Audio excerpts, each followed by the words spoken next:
¿Qué tal le pareció la actividad aquí en Llano Tugri? Bueno, en este caso usted es una autoridad muy importante académicamente. Ok, buenas tardes a todos.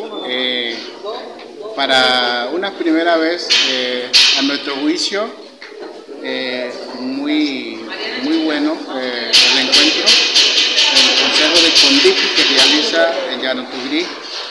Y bueno, estamos contentos de que se haya realizado ese evento aquí y los temarios que también trataron es de nuestro interés, y que se haya realizado aquí en la capital de la comarca pues nos llena de alegría, y asimismo quisiéramos ver también que las proyecciones pendientes pues se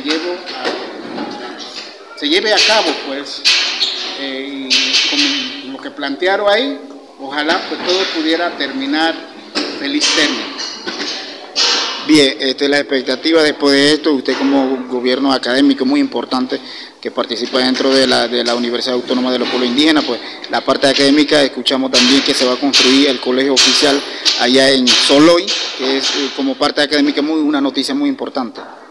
Ok, claro que sí, definitivamente es una noticia que nos alegra, pues eso una señal, una muestra de que no ha sido en vano la comarca, porque todo esto ha sido a través de esta demarcación territorial llamado comarca Nove Buglé, porque como se sabe, antes de la creación de la comarca, todo este sector dependía de la provincia más cercana. Entonces, pero ya con la creación de la comarca se ha ido logrando muchas cosas. Por ejemplo, antes esta área donde estamos, que ya no Tugri, dependía de la gobernación de la provincia de Chiriquí.